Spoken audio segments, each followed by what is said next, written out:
Alright, on to lesson 7 now. This is one of the most fun lessons in the course. This is what everybody loves, you know, as far as karate classes. You start karate classes and you learn that first unarmed defense against a knife. You know, everybody loves that stuff. So anyways, slasher lesson 7.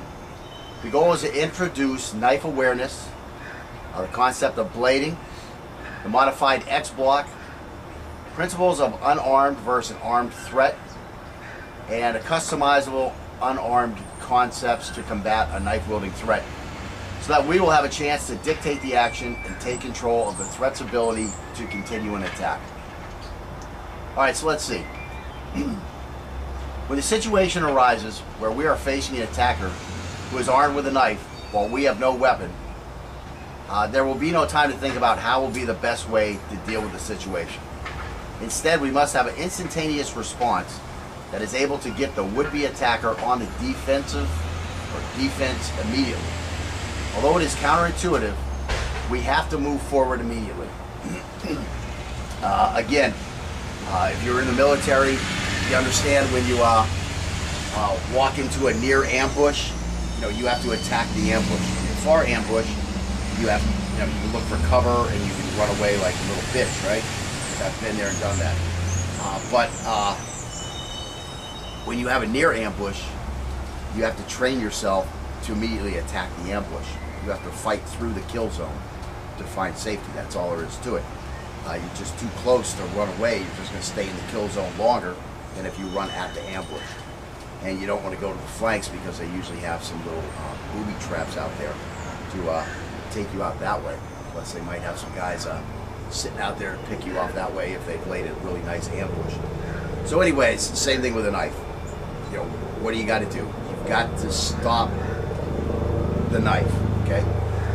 And the best way to do that is to stop the thing that keeps poking the knife at you, okay? Same thing with the ambush. How's the best way to stop the ambush? To get on top of the guys who are performing the ambush.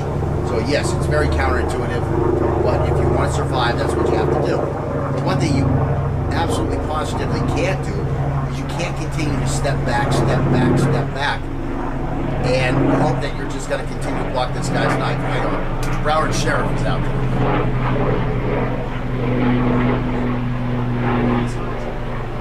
He's going somewhere. He's way up high. He's not looking for nobody in this neighborhood today. All right. Okay, so again, because moving forward is not a natural response, we first have to learn and practice the tools that will allow us to do this. Just like your individual action drills, if you're in the military, we have to start with some of these, and again, just starting with some basics. Now, the most important thing is knife awareness. So here we are, we're in the gas station, and here comes some humming and bumming MFer trying to get some money for a drink of water, some money for a car, for gasoline, some money for the bus. Maybe he's an honest guy and he says, I need to get me a Colt 45. So he's coming up and now he's in our face, okay? Maybe he's looking for a ride. Maybe you're at a parking lot and he's looking for a ride. Maybe, could be anything. You know what they do, right? So they come up to you and they start asking you a question. While they're asking you that question, they're either legitimate, looking for an answer for that question, or they're using that as a probing attack to find out what's going on with you. What are you up to? Okay? So again, the first thing we have to do is we have to say, does this guy have a weapon? You know, we're looking at this guy, we're looking at how he stands, we're looking at how he's addressing us, and you got to be sizing this guy up when he comes up to you.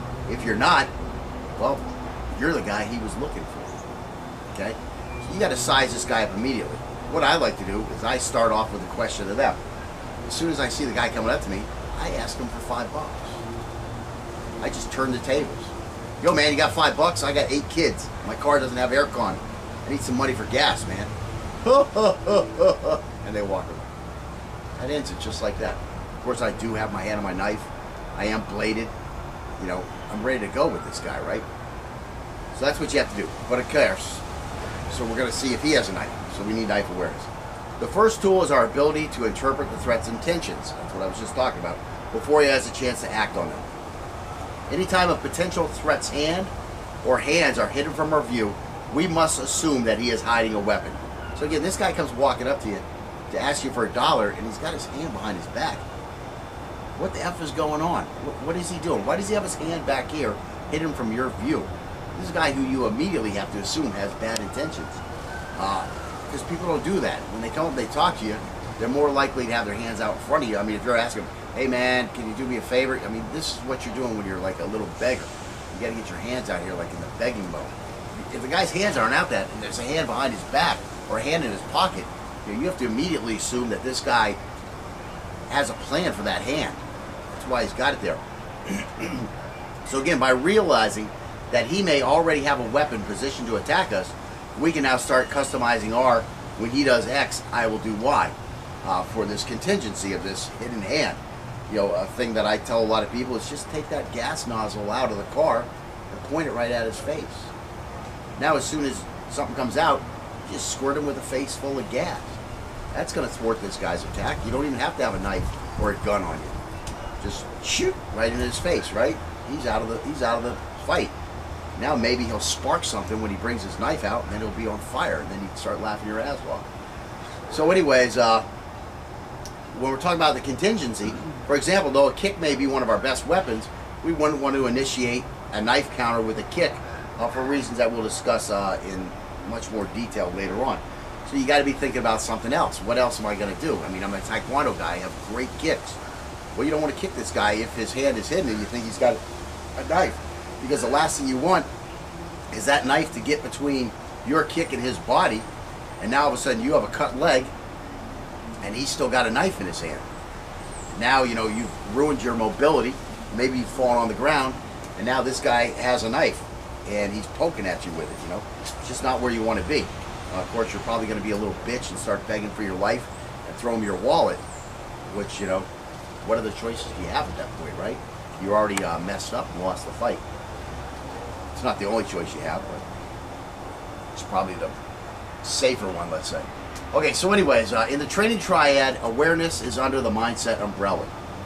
In reality, awareness is where self-defense starts. Remember, it is not if he attacks, it is when he attacks. Since we are going to be attacked, the question becomes, where is our attacker at? Okay, so just talk about awareness. It's not if you're going to be attacked, it's when you're going to be attacked. If you're in martial arts, that's the way you need to think about it. Not if, because then you're going to look around and you're going to go, oh, I'm not going to be attacked now, so I'm just going to forget about my awareness. No, it has to be when am I going to be attacked? When am I going to be attacked? When am I going to be attacked? That's the way you have to be in the back of your mind. When am I going to be attacked? When is it? Is it now? Is it later? Where is it? So yes, once I start saying when, what did I start saying? It goes to where. Well, where is he? Where is he? When I see him, then I'm going to have a better idea when I'm going to be attacked. So now I have to be looking for where is our attacker at. That's where your awareness comes from. Again, having personally assaulted many people and having been assaulted on numerous occasions, I can assure you that threats usually give clear warning signs that an attack is coming. Threats look around quickly to identify any other threats, to see who's around that can get him in trouble, to see who's around that could back you up when he starts pounding your head in. And, you know, they're going to look at these before they strike. That's the biggest one. They're also going to tell you, I'm going to punch you in the head, MFer. I mean, I've said that to people lots of times. Get out of here, or I'm gonna beat the F out of you. And then they don't leave, and, well, they have forced my hand. That's not my fault. They should have left. Okay, so again, like the attack itself, the knife or weapon should not be a surprise either. Again, it's not if he has a weapon, it should be where is his weapon. Well, his weapon might be his right leg, it might be his left leg, it might be his right hand, it might be, oh wait, his left hand is behind his back. Oh, it's going to probably be his left hand, and he probably has a knife in his hand. That's the way you look at this stuff. This is how you get yourself ready for the attack. These people that get a surprise attack, it's due to their level of awareness is too low. Let's see. So anyways, where is his weapon? Again, once the attack begins, whether he has a weapon or not, The main key is to neutralize the threat while avoiding the weapon. So the guy throws a right hand punch at you. What do you want to do? Well, you want to find a way to neutralize the threat while avoiding the weapon. So you want to get the hell out of the way of the right hand, and you want to stuff some fingers in his eyes. That's going to stop this guy, okay, whether he has a knife or not. Okay, so let's get on with this. So we're neutralizing. Again, the best time to do this is before the assault begins. I remember one time a guy, I was lined up with some guys having a fight, and you know, I saw a little glint of something from one guy, so I immediately thrashed the guy that's in front of me, and fortunately that was just in time, because this guy then now tries to stab me with a knife. So again, it was because I was aware of what might have been going on. Saw a little glint of cold steel, thrashed the guy in front of me, actually threw some dirt in his eyes that I picked up. Again, you know, awareness, man. You see three guys following you somewhere, and you've been having a little verbal back and forth with these guys. You know, you got to figure a fight's going to happen. So, you know, I just bent down and grabbed a little handful of grass and dirt that was loose on the ground. And when we turned around to have a deep conversation with these guys, you know, they were ready for us too. The other guy already had his boot knife pulled out. So anyways, you know, that's stuff you have to be thinking about. Now the guy who was, you know, I wound up lining up on, that's his bad for not seeing me pin down and pick up the grass and the dirt. You know, what was he doing? I guess he just thought he was coming over. I guess he just thought he was following us for like 1,000 yards talking shit so that he could give me a kiss goodnight or some shit. I don't know what was on his mind, but that's not what was on my mind. On my mind was felonious assault. So anyways, let's see. So violent crime is often premeditated and thought through. It takes a lack of awareness on our part to allow the threat an opportunity to attack. Only awareness can put us in a position to defend an attack. Whether it's a prison-style attack or a sophisticated honest attack, it's all about being aware of the situation and dealing with it. Okay, so again, I've given you some ideas on that, you know. It's not if you're going to be attacked, it's when are you going to be attacked. So if it's when are you going to be attacked, you have to look for where and who's going to attack you.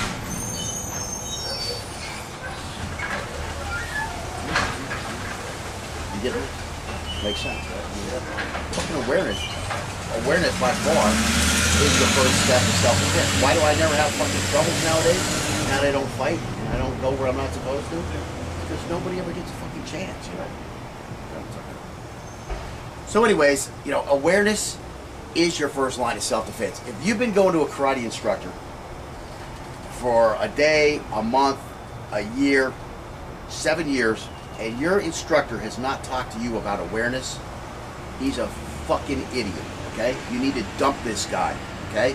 You need to find somebody who will actually teach you self-defense. And again, it starts at awareness. Now, I was just saying to Scott, because the trash was going by, I stopped for a little second here. But I was saying, you know, back when I was young and getting drunk and going to places where, you know, I probably shouldn't have been going, I used to have altercations all the time. Now I'm a little older, I have kids, so, you know, I don't go where I'm not supposed to go, and I don't get drunk. So, guess what? I don't ever have a chance to do anything. Why? Because my awareness is so high that who's ever going to have a chance to come fucking ambush me? It ain't never going to happen. It's just never going to happen. I mean, I have to walk to my car late at night, and it's kind of far away from the area where I work, and there are muggings out in these areas on a regular basis, okay? Assaults on a regular basis, and I'm usually heading to my car by myself, you know, at 3 a.m. let's say. Zero dark 30. So anyways, nobody ever comes fucks with me.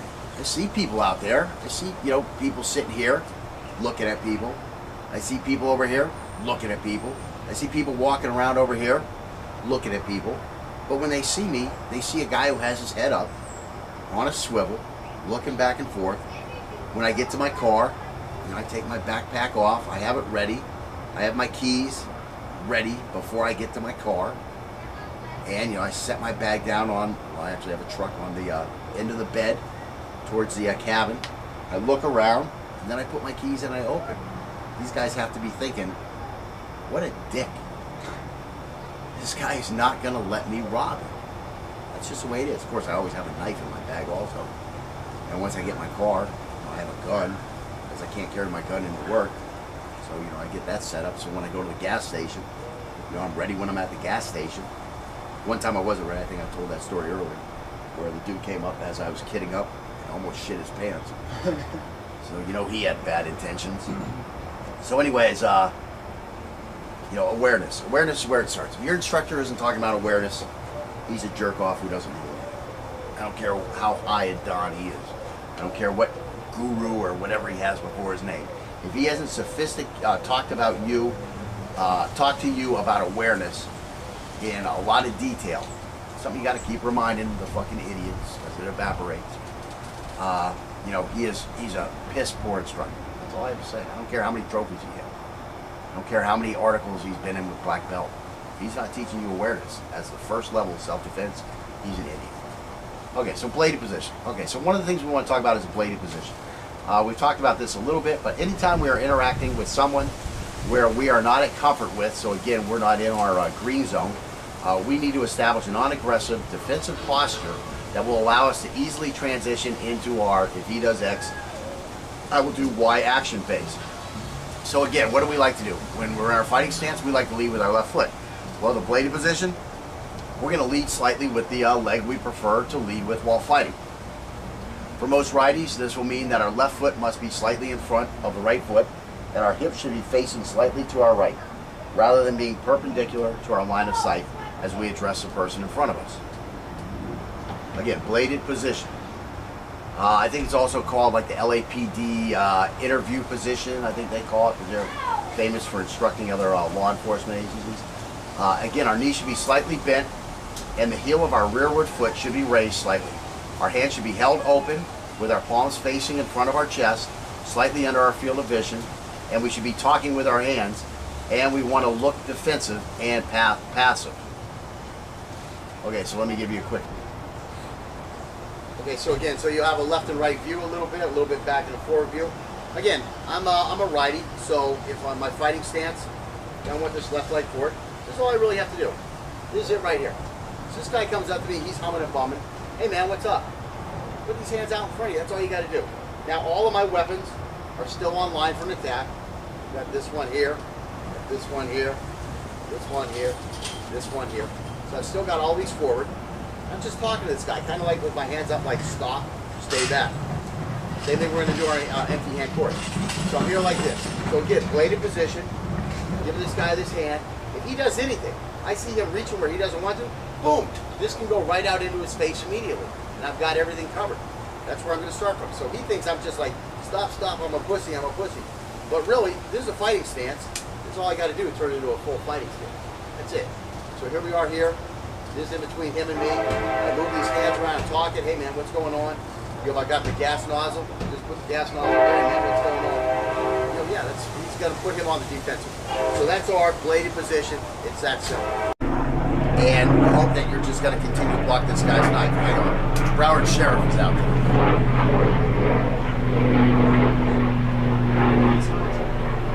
He's going somewhere. He's way up high. He's not looking for nobody in this neighborhood today. All right. Okay, so again, because moving forward is not a natural response, we first have to learn and practice the tools that will allow us to do this. Just like your individual action drills, if you're in the military, we have to start with some of these.